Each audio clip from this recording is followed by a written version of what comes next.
وقال النبي صلى الله عليه وآله وسلم النکاح نصف الایمان وفي رواية فمن رغب عن سنتي فليس مني او كما قال عليه الصلاة والسلام۔ سامعین مکرم اور عزیز نوجوانوں اور دوستوں، آج گفتگو کا عنوان ہے خاندانی نظام کے اندر نکاح کی اہمیت، یعنی ہمارے خاندانی نظام کی جو بقا ہے، جو اس کا ارتقاء ہے، اس کے اندر نکاح کی کیا اہمیت ہے۔ نکاح کی سب سے پہلے ڈیفینیشن سماعت فرما لیں کہ نکاح کی تعریف کیا ہے۔ نکاح دو الفاظ سے منعقد ہو جاتا ہے، ایجاب و قبول۔ ایجاب و قبول کے ساتھ نکاح منعقد ہو جاتا ہے اور یہ دائمی ہوتا ہے، وقتی نہیں ہوتا۔ تو 3 دن کا نکاح کرنا چاہے، کوئی 5 دن کا نکاح کرنا چاہے، کوئی 10 دن کا نکاح کرنا چاہے، کوئی نکاح نہیں ہوتا۔ نکاح دائمی ہے، اور پھر اس کے بعد اگر ناگزیر وجوہات کی بنیاد پر اگر نبھا نہیں ہوا پوری کوشش کے بعد، تو پھر اللہ کی ذات نے طلاق کا حق مرد کو دیا ہے اور خلا کا حق عورت کو دیا ہے۔ اگر ایجاب و قبول کے ساتھ نکاح منعقد ہو جاتا ہے تو 3 طلاق کے ساتھ یہ نکاح کا حق ختم بھی ہو جاتا ہے۔ اب اس کے لیے 2 گواہوں کا ہونا، حق مہر کا رکھا جانا، یہ شرطیں ہیں، اور اس کے بعد نکاح منعقد ہو جاتا ہے۔ اب ہم نے یہ دیکھنا ہے خاندانی زندگی کے اندر نکاح کی اہمیت کیا ہے۔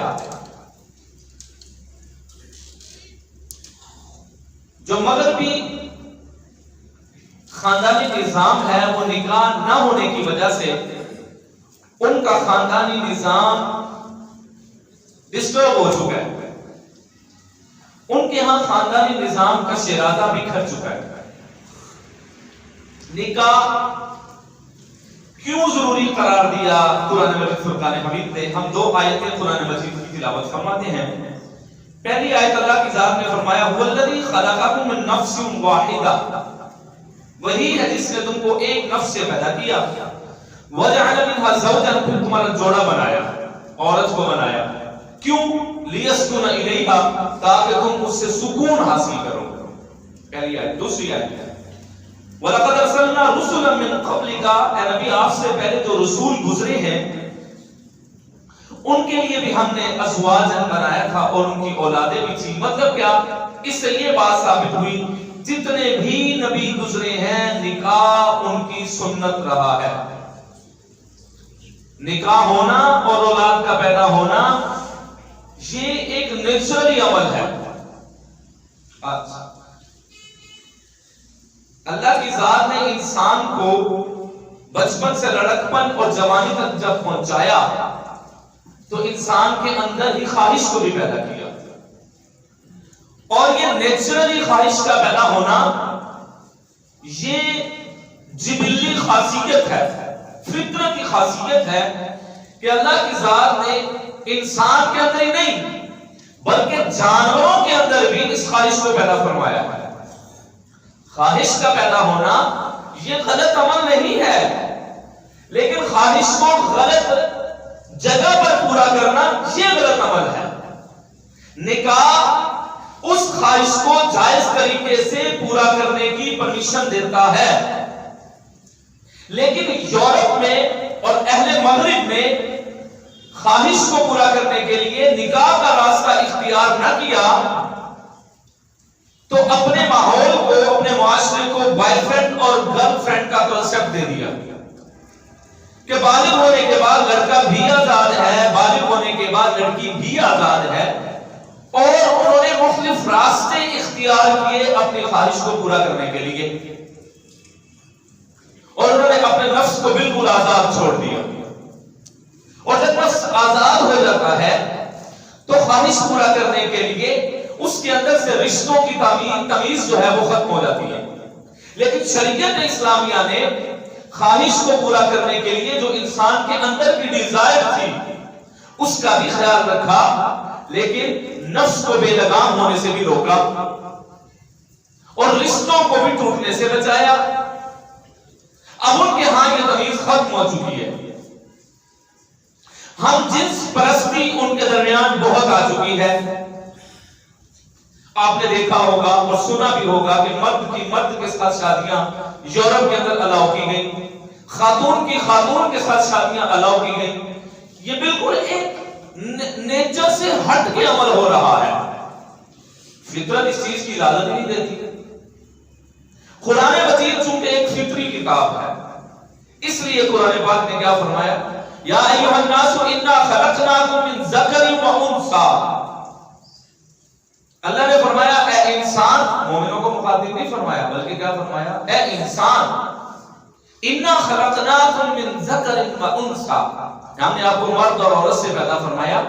فطری عمل بتلا دیا کہ مرد اور عورت کا ذکر کر کے اللہ کی ذات یہ فرما رہی ہے کہ مرد کو عورت کے سکون کے لیے پیدا فرمایا، عورت کو مرد کے سکون کے لیے پیدا فرمایا۔ یورپ نے اپنی لابی بنائی اور انہوں نے کہا کہ نفسانی خواہشات کو کسی بھی عورت کے ساتھ بغیر نکاح کے پورا کیا جا سکتا ہے، لیکن دین اسلام نے اس پر پابندی عائد کر دی اور ایک معاہدہ کروایا مرد اور عورت کے درمیان۔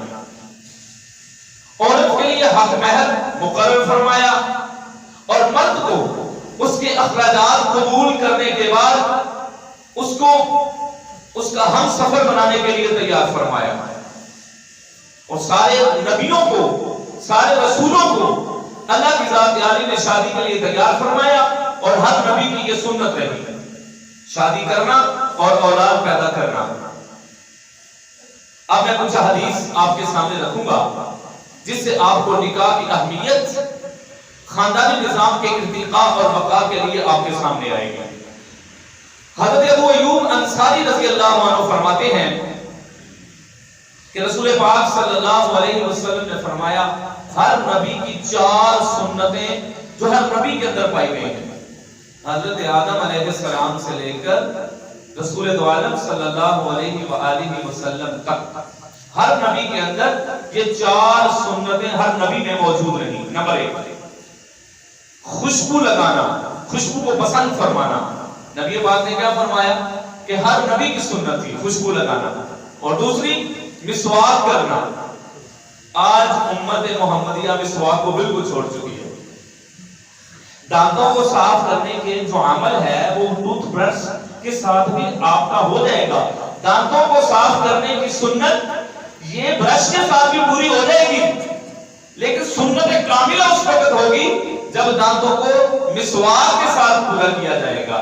گویا کہ پتہ یہ چلا کہ مسواک کے استعمال سے آپ کو دوہرا اجر ملے گا، ایک دانتوں کو صاف کرنے والی سنت کا اور دوسرا مسواک کو استعمال کرنے والی سنت کا۔ اور ویسے بھی مسواک کے بڑے فائدے جو ہے اطباء نے گنوائے ہیں کہ آپ کا قوت حافظہ بڑا مضبوط رہتا ہے، آپ کا معدہ ٹھیک رہتا ہے، آپ کے منہ سے اسمیل نہیں آتی، آپ کے دانت ٹھیک رہتے ہیں، آپ کی بصارت دیکھنے کی قوت ٹھیک رہتی ہے۔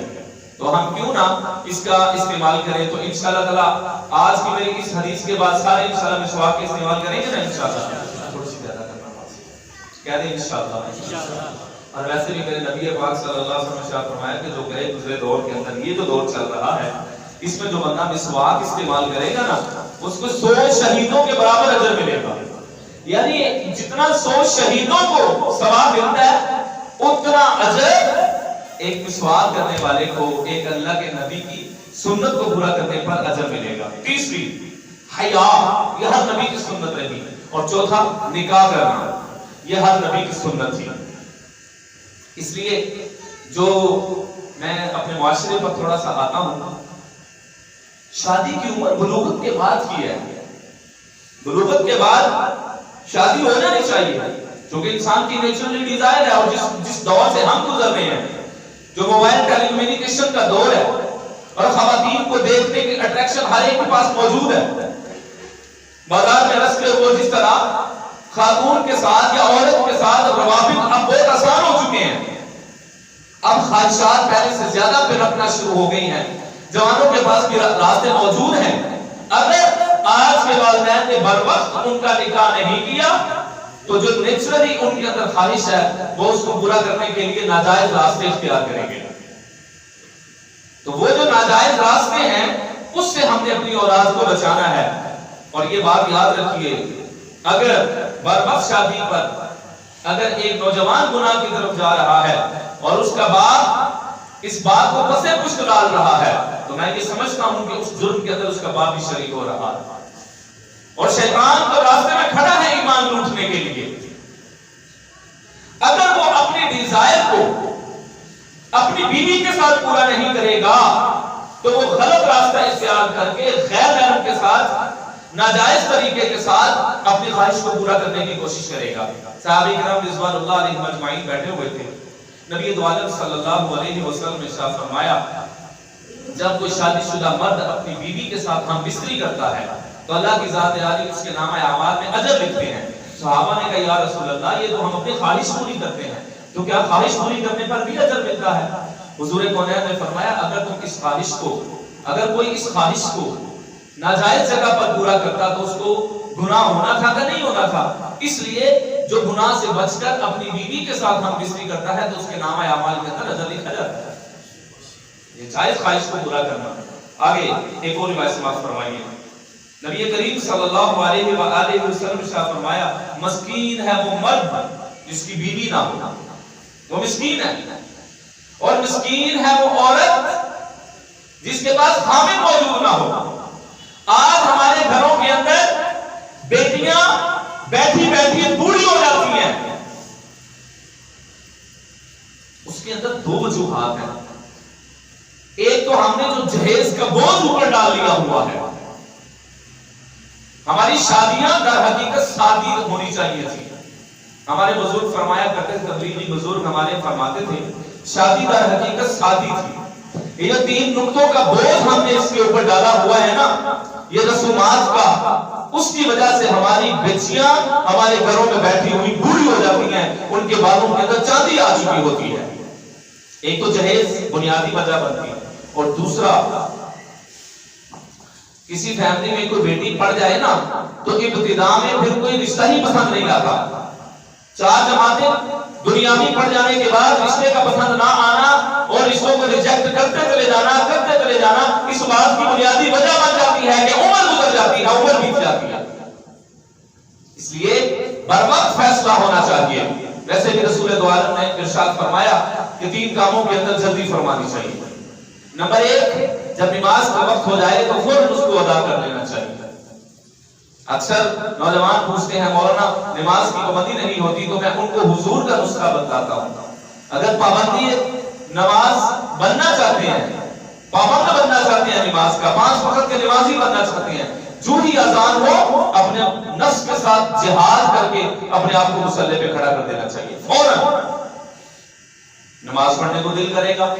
دوسرا میں نبی پاک نے فرمایا جب میت کو غسل دے دیا جائے اب اس میں تاخیر نہیں کرنی چاہیے، اب اس میں بیگ نہیں ڈالتے رہنا چاہیے، اب اس کو فوراً کریں کہ اس کو جو ہے وہ قبر کے حوالے کرنا چاہیے. اور تیسری بات میرے نبی پاک نے فرمایا جب بیٹی جوان ہو جائے تو فی الفور اس کا نکاح کرنا چاہیے. پہلے بلوغت کی عمر کچھ اور تھی، 14-15 سال میں بچیاں جا کر جوان ہوتی تھی. اب جس طرح کی غذا ہے، فاسٹ فوڈ ہے، اور جس طرح کے برائلر ہم اپنی اولاد کو خود بھی کھاتے ہیں کھلاتے ہیں، اس کی وجہ سے ہمارے جو ہارمونز ہیں وہ بچوں کو بڑی جلدی جو ہے وہ بلوغت کی عمر تک پہنچا رہے ہیں. دوسرا میں نبی پاک نے فرمایا جب میت کو غسل دے دیا جائے اب اس میں تاخیر نہیں کرنی چاہیے، اب اس میں بیگ نہیں ڈالتے رہنا چاہیے، اب اس کو فوراً کریں کہ اس کو جو ہے وہ قبر کے حوالے کرنا چاہیے. اور تیسری بات میرے نبی پاک نے فرمایا جب بیٹی جوان ہو جائے تو فی الفور اس کا نکاح کرنا چاہیے. پہلے بلوغت کی عمر کچھ اور تھی، 14-15 سال میں بچیاں جا کر جوان ہوتی تھی. اب جس طرح کی غذا ہے، فاسٹ فوڈ ہے، اور جس طرح کے برائلر ہم اپنی اولاد کو خود بھی کھاتے ہیں کھلاتے ہیں، اس کی وجہ سے ہمارے جو ہارمونز ہیں وہ بچوں کو بڑی جلدی جو ہے وہ بلوغت کی عمر تک پہنچا رہے ہیں. تو اس لیے یہ ہمیں فیصلے جلدی لینے ہوں گے، وگرنہ ہمارے ایمان کے سودے ہو جائیں گے، ہماری اولاد کے ایمان کے سودے ہو جائیں گے اور شیطان ایمان کھینچ کر لے جائے گا. جس وقت تک ہم نکاح کو آسان نہیں کریں گے اس وقت تک زنا سستا رہے گا. ہم نے نکاح کو آسان کرنا ہے تاکہ زنا کے اندر ختم ہو جائیں. ہم نے نکاح کو عام کرنا ہے تاکہ زنا ختم ہو جائے. نبی تو عالم صلی اللہ علیہ وسلم کی ایک اور حدیث سماعت فرمائی ہے. آپ نے فرمایا نکاح دو کام کرتا ہے. نکاح انسانی نیچر پر دو طرح سے اثر انداز ہوتا ہے. نمبر ایک اس کی نظر جو ہے وہ پاک ہو جاتی ہے. نمبر دو اس کی شرم کا پاک ہو جاتی ہے. اب یہ دونوں عمل خواہش بر وقت پوری نہ ہونے کی وجہ سے ہوتی ہے. شادی شدہ حضرات اور غیر شادی شدہ میں اگر ہم فرق دیکھیں ہون انسان دے اوپر تو فرق آ جاتا ہے. انسان کے بچے نہیں ایسے فرق نہیں آ سکتا. انسان کے بچے ہوں تو نکاح کے بعد انسان کی نظر پاک ہو جاتی ہے. نکاح کے بعد انسان کی شرم کا پاک ہو جاتی ہے. رسول اللہ نے فرمایا دو چیزوں کی ضمانت تم مجھے دو, جنت کی ضمانت میں محمد مصطفیٰ تمہیں دیتا ہوں. دو چیزیں گارنٹی جنت کے ٹکٹ کا حصول انتہائی آسان. ایک تو میرے نبی پاک نے فرمایا کہ اپنی زبان کی گارنٹی دو کہ اس کا غلط استعمال نہیں کرو گے. دوسرا میرے نبی پاک نے فرمایا اپنی شرمگاہ کی ضمانت دو کہ اس کا بھی غلط استعمال نہیں کرو گے. کتنے ہی پاک دامن وہ نوجوان ہوگا جس کی شرمگاہ کا استعمال صحیح ہوتا ہے, بات پھر وہی بات آئے گی. شرمگاہ کا استعمال اس وقت صحیح ہوگا جب اس کے اندر کی ڈیزائر پر وقت پوری ہو رہی ہے اور صحیح جگہ پر پوری ہو رہی ہے. اگر بر وقت نکاح نہیں ہوگا تو انسان کے اندر پیدا ہونے والی خواہش اس سے تو کہیں نہ کہیں پر پورا ہونا ہی ہے. رسول پاک صلی اللہ علیہ وسلم کے ارشاد ایک روایت سماعت فرمائی ہے. عقاب ایک صحابی ہیں. نبی کریم صلی اللہ علیہ وسلم نے ارشاد فرمایا کیا تو نے شادی کی؟ آپ نے فرمایا کہ اگر تو نے شادی صاحب مال ہونے کی وجہ سے نہیں کی, یعنی صاحب مال بھی ہے, استطاعت بھی ہے, بیوی کو گھر میں لا بھی سکتا ہے, اس کے خرچے اٹھا بھی سکتا ہے, اگر اس کے باوجود تو نے نکاح نہیں کیا تو پھر سن لو کہ تو شیطان کے بھائیوں جیسا ہے. پیسہ بھی ہے, دولت بھی ہے, گھر بھی ہے, شادی کر بھی سکتا ہے لیکن پھر بھی شادی نہیں کر رہا تو شیطان کے بھائیوں جیسا ہے. اور تو جو شیطان کے قریب ہوتا ہے شیطان پھر اس سے اس کا ایمان چھین لیتا ہے, ایمان پر ڈاکہ ڈال لیتا ہے. ہمیں اپنی آنے والی نسل کو زنا سے بچانا ہے. ہمیں اپنی آنے والی جو ینگسٹرز ہیں, نوجوان نسل ہیں, ان کو ہمیں زنا کا راستہ نہیں دکھانا. آپ لوگوں میں سے اکثر والدین بیٹھے ہیں جن کی اولادیں جوانی کے قریب ہیں یا جوان ہیں یا جوانی کی عمر گزار رہی ہے یا جن کو اللہ نے اولاد دے رکھی ہے وہ جوان ہوں گے. میں ان سے آج کی اس محفل کے اندر گزارش کروں گا اپنے بچوں کی شادیاں بر وقت کر دیں, کیونکہ اللہ نے قرآن میں کیا فرمایا نحن نرزقکم وإیاہم, ہم شادی میں تاخیر اس لیے کرتے ہیں کہ رزق وسیع ہو جائے گا پھر شادی کریں گے. اس کی وجہ کیا ہے؟ چونکہ ہم نے خرافات کرنی ہوتی ہیں, ہم نے مہندی کی فضول رسم پہ بے جا پیسہ اڑانا ہوتا ہے, ہم نے بارات جیسی فضول رسم پہ بے جا اخراجات کرنے ہیں, گھر کی لائٹنگ پہ بے جا فضول اخراجات کرنے ہیں, فوٹو شوٹ پہ لاکھوں دے دینے ہیں, لاکھوں پہ رقم جو ہے وہ ہمیں ہوا میں اڑانی ہے اور تکبر میں آنا ہے. اپنی ناک بچانے کے لیے ہم اپنے بچے کی ایمان کا سودا کر رہے ہوتے ہیں. مختصر کیجئے. اور یہ ویسے بھی مہندی کی رسم شریعت میں کہاں سے آ گئی؟ یہ بارات کی رسم کہاں سے آئی ہے؟ یہ رسمیں وہ رسمیں ہیں جو ہم نے اپنے پاس سے بنائی ہیں. چونکہ برصغیر پاک و ہند کے اندر ہمارا معاشرہ ہندوؤں کے ساتھ رہا ہے, جس کی وجہ سے ان کی رسومات ہمارے اندر شامل ہو چکی ہیں. یہ اٹھک کی رسم ہے جی, یہ مہندی کی رسم ہے جی, یہ فلاں رسم ہے, یہ فلاں رسم ہے. شریعت مطالعہ کے اندر نکاح اور ولیمہ, بس یہ دو عمل ہیں جو شریعت سے ثابت ہیں. یہاں پر میں بڑے افسوس سے ایک بات کہنا چاہوں گا, ہندو اپنے نکاح کی جو رسم ہے وہ اپنے مندر کے اندر کرتا ہے اور اس میں فخر محسوس کرتا ہے. دلہا چل کے مندر میں آتا ہے. عیسائی دلہا اور دلہن گرجا گھر میں چل کے آ کے اپنے عبادت خانے کے اندر نکاح کی اپنی رسم جس کے ساتھ وہ رشتہ ازدواج میں منسلک ہوتے ہیں وہ ادا کرنے میں فخر محسوس کرتا ہے. نہ ان کا فادر اور باپ چل کے کہیں اور جاتا ہے نکاح کروانے کے لیے، اور نہ ہی ان کے جو مندر سے نکل کر کہیں اور جاتے ہیں. سکھ گردوارے میں جاتا ہے. ایک مسلمان جس کو مسجد میں ٹھہرنا چاہیے تھا وہ مسجد سے باہر نکل گیا ہے. آج کا دولہا جو ہے وہ نکاح کے لیے مسجد میں آنا اپنی توہین سمجھتا ہے. یہ ایک ازدواجی زندگی کی ابتدا ہو رہی ہے. اس کو مسجد میں ہونا چاہیے تھا. اس کو مسجد کے اندر نکاح کی رسم کو، نکاح کی سنت کو عام کرے. رسم نہیں، نکاح کی سنت کو مسجد میں ادا کرنا شروع کرے. ایک تو میری جتنے بھی نمازی بیٹھے ہوئے ہیں ان کے رشتہ دار دوست احباب اپنا اپنا کردار ادا کریں کہ نکاح مسجد کے اندر کریں گے انشاءاللہ. اونچی بات میں کہہ دیں انشاءاللہ. اس سے برکتیں آئیں گی کیونکہ اچھے ایک زندگی کی ابتدا ہو رہی ہے تو اللہ کے گھر میں ہونی چاہیے. اسی میں برکتوں کا نزول ہوگا، اسی میں خیر کا نزول ہوگا. جب آپ مسجد میں آئیں گے تو آپ بہت سارے خرافات سے بچ جائیں گے، آپ بہن بازی سے بچ جائیں گے، آپ ادھر ادھر کی فضول رسموں سے بچ جائیں گے. جب آپ مسجد کا رخ کریں گے مسجد میں آئیں گے کوئی نہ کوئی خیریت کی دعا آپ کے لیے کر دے گا. اور یہ سنت عمل اس کو آج سے ہی شروع کرنا چاہیے. نبی کریم صلی اللہ علیہ وسلم کا ایک اور ارشاد آپ سے بات فرمائیں. آپ نے فرمایا استطاعت کے باوجود جو نکاح نہ کرے، آپ نے فرمایا وہ ہم میں سے نہیں ہے. ہم میں سے نہیں ہے اس سے کیا مراد ہے؟ یعنی وہ پکا مومن نہیں ہے، اس کا ہمارے ساتھ کوئی تعلق نہیں ہے.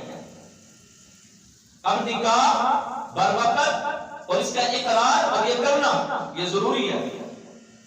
نکاح کن میں نہیں ہوتا.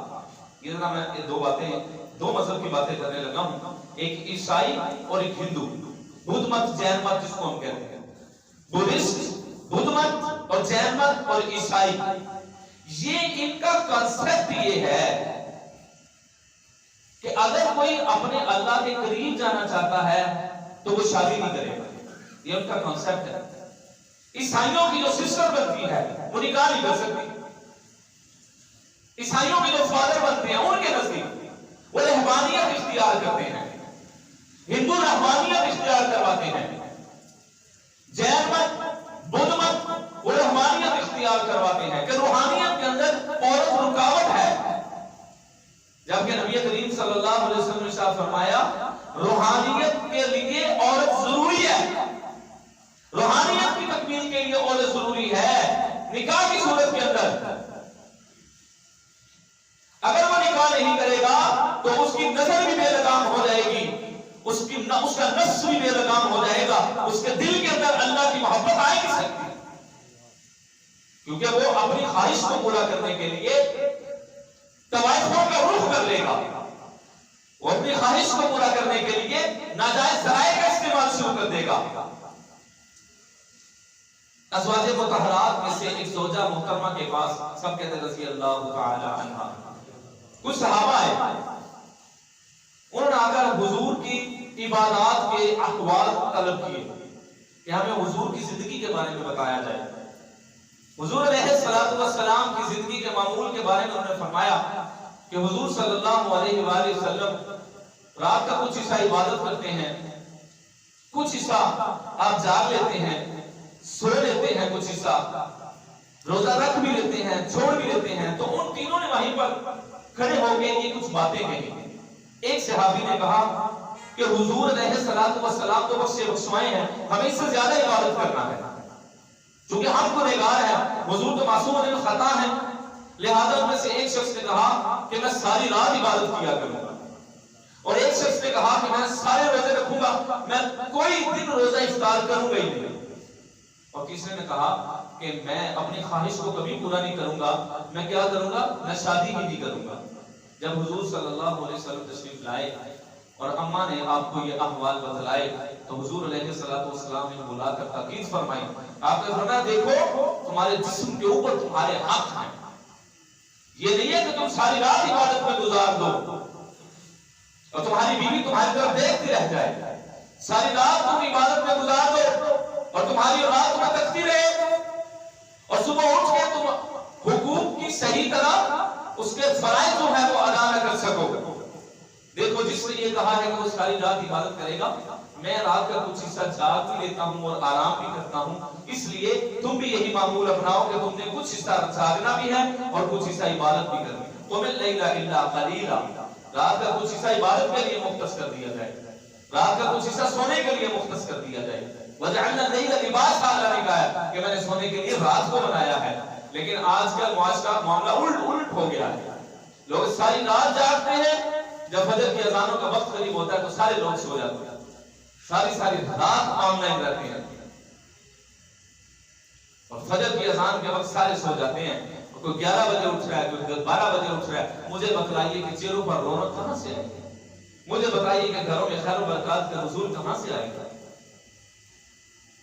دوسرے صحابی کو نبی پاک نے فرمایا بھائی یہ جو تم نے کہا ہے نا کہ تم روزہ چھوڑو گے ہی نہیں، تمہارے جسم پر تمہارا حق ہے. اگر روزہ ضروری ہوتا تو پھر اللہ کی ذات بھی پورا سال ہی روزہ فرض کر دیتے.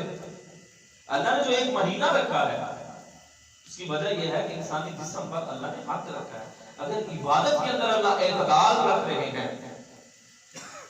تو پھر 20-20 گھنٹے ڈیوٹی کر کے ہم اپنے ساتھ ناانصافی نہیں کرتے. یہ بھی چیز مل جائے، وہ بھی چیز مل جائے، یہ بھی ملنا تو اوپر ہی اتنا مقدر میں لکھا ہوا ہے. اس لیے عبادت کے لیے بھی وقت مقرر کرنا چاہیے. تیسری شخص جنہوں نے کہا کہ میں شادی نہیں کروں گا، رسول دو عالم صلی اللہ علیہ وسلم نے ارشاد فرمایا دیکھو میں نے بھی شادیاں کی ہیں اور تم نے بھی شادی کر کے اپنی خواہش کو جائز جگہ پر پورا کرنا ہے. ہمارے ایک مفتی صاحب ہیں، وہ کہتے ہیں کہ میں لندن میں گیا، وہاں پر انگریزوں سے ملاقات ہوئی تو میں ینگ تھا بالکل، تو مجھ سے پوچھنے لگا کہ آپ کی شادی ہوئی ہے؟ تو اس نے کہا جی میری شادی نہیں ہوئی. انہوں نے کہا کہ آپ کی جو گرل فرینڈ ہے؟ انہوں نے کہا نہیں ہے. گرل فرینڈ کا کانسیپٹ ان کے نزدیک، ہمارے نزدیک تو نہیں ہے نا. ہمارے نزدیک تو غیر محرم کے ساتھ دوستی بالکل حرام ہے. اور یہ میرے ینگسٹرز بیٹھے ہوئے ہیں، غیر محرم کے ساتھ دوستی بالکل حرام ہے. اور نیچرلی کسی عورت کا پسند آ جانا یہ اللہ تعالیٰ کی ذات، انسان چونکہ ایک اٹریکشن ہے میل اور فیمیل کے اندر، ڈیفینیٹلی اس نے اپنی خواہش کسی عورت کے ساتھ ہی پوری کرنی ہے نا. اور اگر اس کے دل کو کوئی اچھی لگ گئی ہے تو اس کے حصول کے لیے جائز طریقہ نکاح کو اختیار کیا جائے، نہ کہ زنا کی طرف جایا جائے. ہمارے اسکول، کالج، یونیورسٹی تباہی کا شکار ہے. تعلیم کے نام پر فحاشی اور عریانی کو فروغ دیا جا رہا ہے. کو ایجوکیشن کے نام پہ ہماری نوجوان نسل کو تباہ کیا جا رہا ہے.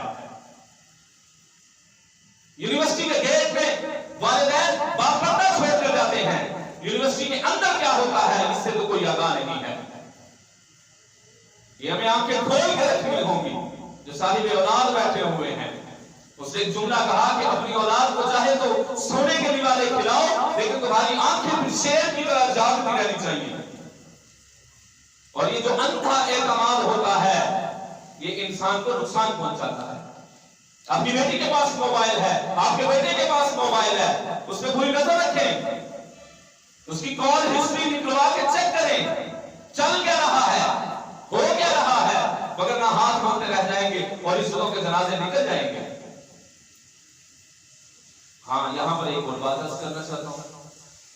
اگر کسی نوجوان کو کوئی بیٹی پسند آ گئی اور اس نے خواہش کا اظہار اپنے والد کے سامنے کر دیا ہے تو والد کو بھی یہ چاہیے کہ ہٹ درمی کا اظہار نہ کرے.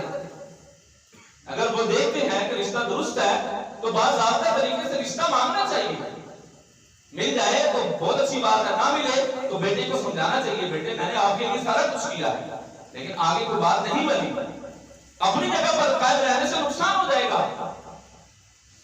اس لیے جو والدین بیٹھے ہیں ان سے میں گزارش کرتا ہوں کہ نوجوانوں کی خواہش کو بھی مد نظر رکھیں، اپنی اولاد کو سمجھنا شروع کریں. ہم لوگوں نے کہا نہیں میں بڑا ہوں، میں ہمیشہ بڑے ہی رہنا ہے، وہ کون ہوتا ہے گل سمجھانا؟ نہیں، سمجھنے کی کوشش کریں، اپنی اولاد کو سمجھیں. وہ جوان ہے، آج کا جوان پہلے جوانوں سے بڑا مختلف ہے. آج کے جوان کو سمجھیں، آج کے جوان کی فیلنگز کچھ ہو رہے ہیں، آج کے جوان کے خواب کچھ ہو رہے ہیں، آج کے جوان نے فیوچر پلاننگ کچھ اور کی ہوئی ہے. ہم 50 سال پہلے اپنی جوانی گزار چکے ہیں. ہماری جوانی میں دوستانہ ماحول پیدا کریں تاکہ وہ آپ کے ساتھ آپ کے دل کی بات، اس کے دل کی بات شیئر کر سکے. نبی کریم صلی اللہ علیہ وآلہ وسلم محسوسات کو سمجھتے تھے، اس لیے ہمیں بھی محسوسات کو سمجھنا چاہیے. نبی کریم صلی اللہ علیہ وسلم کا ایک اور ارشاد سماعت فرمائیں. آپ نے فرمایا جو میری فطرت سے محبت کرتا ہے وہ میری سنت پر عمل کرتا ہے. جو میری فطرت سے محبت کرتا ہے وہ میری سنت پر عمل کرے، اور میری سنت نکاح ہے. تو آج نکاح کی سنت فی الفور پوری کرنی چاہیے.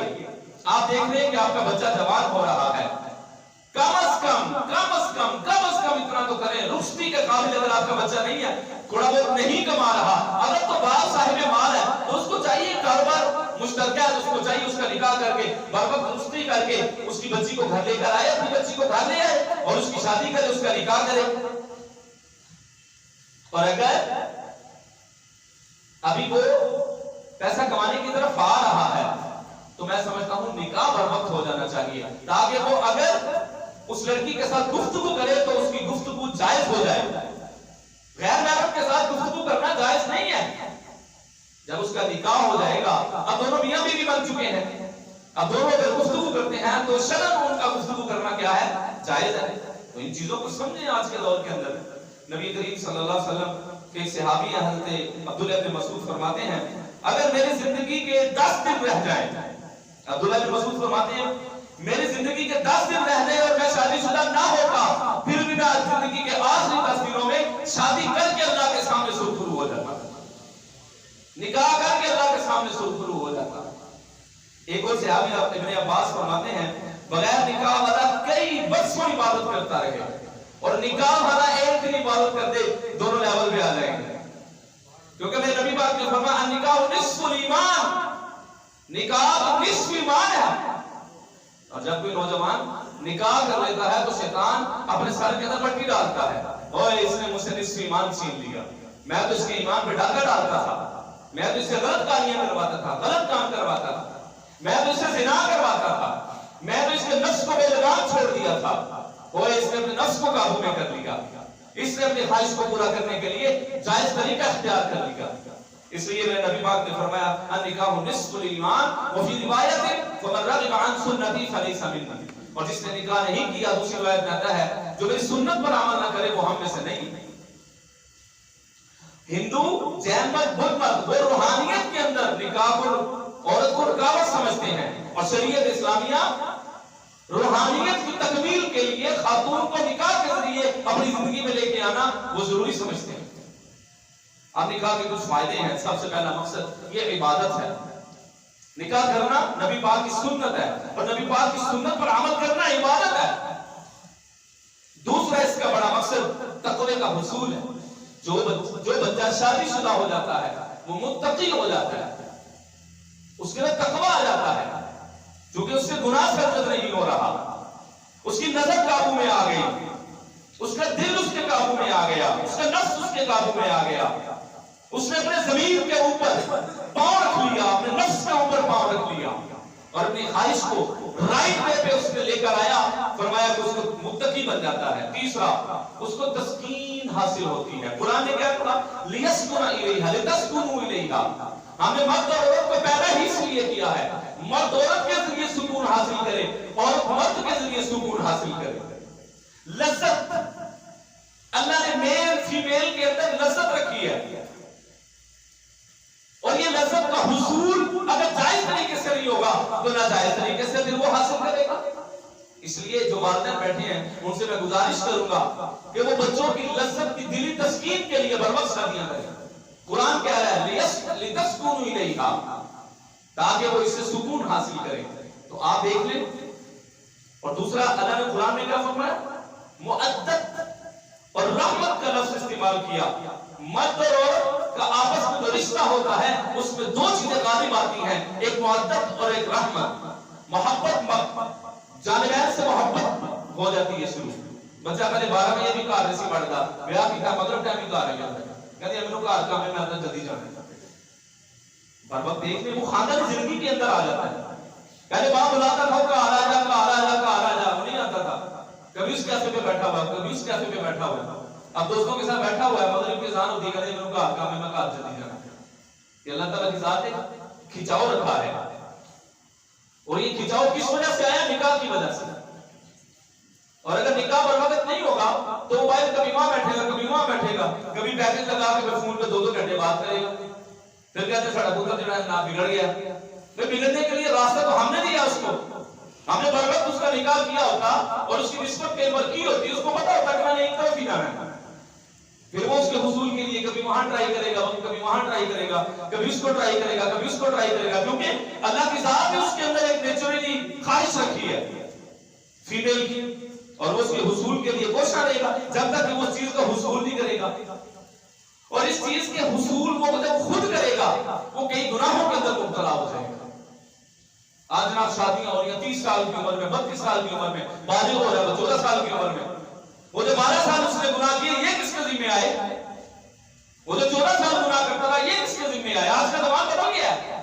آج کا زمان تو فرض روزے نہیں رکھتا, تو خواہش کو کنٹرول کرنے کے لیے نفلی روزے کس طرح رکھے گا؟ نبی پاک نے فرمایا بیٹی جوان ہو جائے فوراً نکاح کر لو. بیٹے کے بارے میں کیا کہا؟ اگر تمہارے تو مالی استطاعت نہیں ہے تو اپنی خواہش کو کنٹرول کرنے کے لیے روزہ رکھ. آج کون روزہ رکھتا ہے؟ آج تو فرض روزہ کوئی نہیں رکھتا, تو نفلی روزہ کون رکھے گا؟ اس لیے ہمارے پاس ایک ہی راستہ بچتا ہے نفسانی خواہش کو کنٹرول کرنے کا, اور وہ صرف اور صرف نکاح ہے, اور بر وقت نکاح ہے. اور ویسے بھی بر وقت نکاح ہو تو اس کا سب سے بڑا فائدہ یہ ہوتا ہے آپ جب پوری جوانی کے اوپر آتے ہیں آپ کے ساتھ کندھے کے ساتھ کندھا ملا کر آپ کی اولاد بھی کھڑی ہوتی ہے.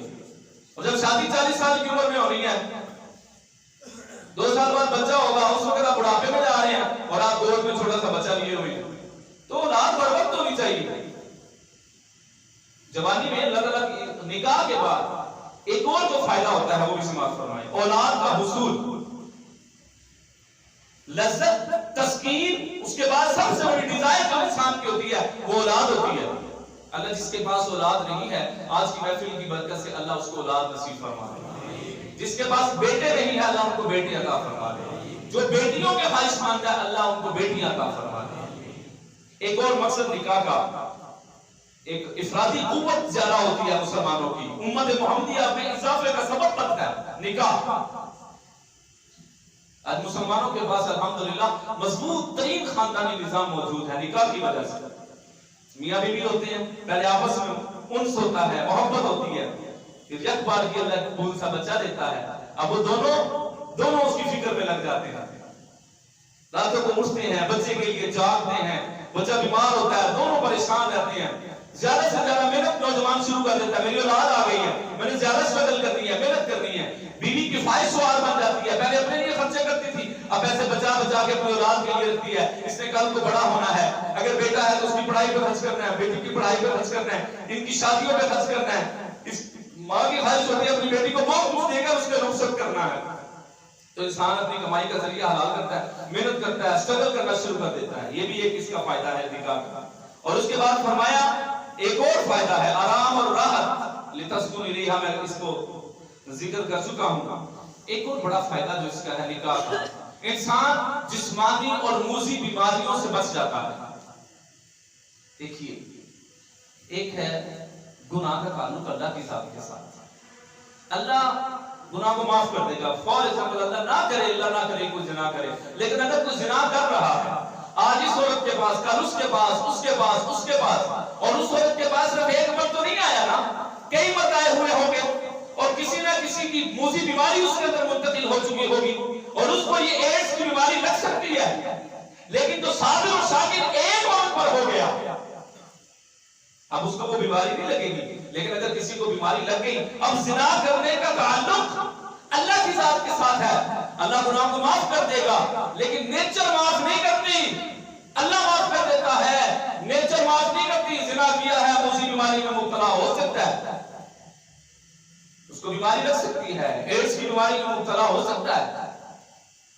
تو دوسری ایک اور بات یاد رکھیے, یہ جو ہمارے پر خواہش پیدا ہوتی ہے نا, جب ہم اپنی خواہش کو پورا نہیں کرتے, وہ بوسٹ ہوتی ہے, اندر ہی اندر بوسٹ ہوتی ہے, کیونکہ اس کو نکلنے کا راستہ ہی نہیں ہے کوئی. نکاح ایک واحد راستہ تھا.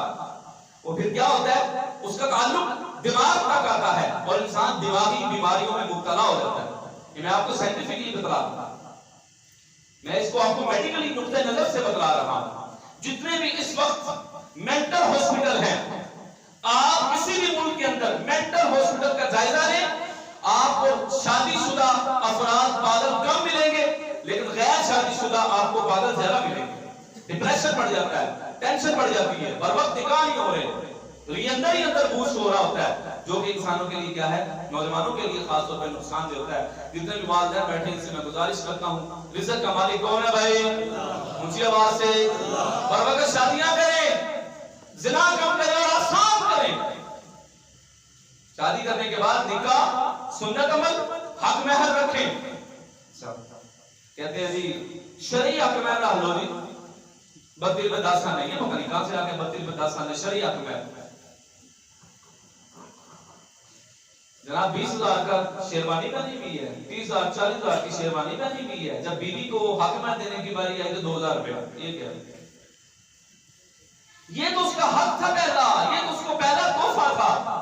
آپ ذرا سوچئے، اگر تھوڑا حق میں بیوی کو دیا تو وہ کہے گی اے میرا مول پایا، میرا مول ہے پایا 2,000 روپیہ، میں نے تو سارا جسم تیرے حوالے کر دیا، ساری زندگی تیرے حوالے کر دی، اپنی خواہشات ختم کر کے تیرے ساتھ چلی آئی، اپنے بھائی کو چھوڑا، بہن کو چھوڑا، ماں کو چھوڑا، باپ کو چھوڑا، ساری خواہشات کو چھوڑ کے تیرے نام کے ساتھ میں نے اپنا نام جوڑ لیا، اور تو نے جوتوں کی قیمت بھی نہ میری لگائی، جوتے بھی تو نے 5,000 کے پہنے ہوئے، لیکن جب بیوی کو حق مہر دینے کی باری آئی تو کنجوس ہو گیا۔ کہیں نکاح بڑھانے کا موقع ملتا ہے، بڑے بڑے امیر زادے جناب لگژری گاڑیوں سے نیچے اتر کے آتے ہیں، 10,000 روپیہ حق مہر رکھ لو گے۔ نبی کریم صلی اللہ علیہ وآلہ وسلم نے جو حق مہر رکھا ہے کم از کم 12 اوقیہ چاندی، زیادہ سے زیادہ 12 اوقیہ چاندی، وہ 10 تولے رکھا ہے، 10 تولے چاندی، تو یہ 1500 کا بھی تولا، پھر بھی کم از کم منیمم 15-16 ہزار روپے تو بنتا ہی ہے۔ تو کون رکھ رہا ہے اتنا حق مہر؟ زیادہ سے زیادہ حق مہر دینا چاہیے۔ اور پھر اس کے بعد ولیمہ، ولیمہ بھی مسنون عمل ہے۔ ولیمہ کس کس کو بلایا جاتا ہے؟ اور وہ گھڑی ہے آپ بلا ہوگا تاکہ رشتہ دار دیکھیں گھڑیاں لے بیمار ہیں، اور وہ لینڈ کروزر ہے کو بلا ہوگا، وہ فلاں جج کو بلا لے، فلاں پولیس آفیسر کو بلا لے، رشتہ داروں کو پتا چلے مڑے کا تعلق ہے بھائی۔ نبی پاک نے فرمایا بدترین ولیموں میں سے بدترین ولیمہ وہ ہے جس میں امیروں کو بلایا جائے اور غریبوں کو نظر انداز کر دیا جائے۔ تو آج دیکھ لیں یہ ایسا ہے کہ نہیں ہے؟ نبی کریم صلی اللہ علیہ وسلم نے جب حضرت فاطمہ اور علی کا ولیمہ ہوا، جو استطاعت تھی وہ پیش فرمایا، منقع اور کھجور اور پانی یہ پیش فرما دی۔ ایک دفعہ نبی کریم صلی اللہ علیہ وسلم کے پاس بڑی استطاعت تھی مالی، آپ نے مدینے میں کثیر تعداد میں کھانا کھلا دیا، یہ تو ہے مالی استطاعت پر۔ تو حق مہر کیا ہے؟ حق مہر مالی استطاعت جو نوجوان کی ہے اس کے مطابق عورت کا حق مہر مقرر کیا جائے گا۔ مالی استطاعت کم ہے تو تھوڑا رکھ لیں، زیادہ ہے تو اس کے مطابق رکھیں۔ تو کوشش کریں گے نا انشاءاللہ تعالی اس کی۔ یہ جو والدین بیٹھے ہیں ان سے میں گزارش کرتا ہوں کہ اپنے بچوں کی مرمت شادیاں کریں اور ان کے ایمان کا سودا نہ کریں، ان کے ایمان کو بچائیے۔ اللہ تعالیٰ سے دعا ہے اللہ مجھے آپ کو عمل کرنے کی توفیق عطا فرمائے۔ ایک بیٹھے رہیے، میں نے آپ سے بہت ضروری بات کر دی ہے۔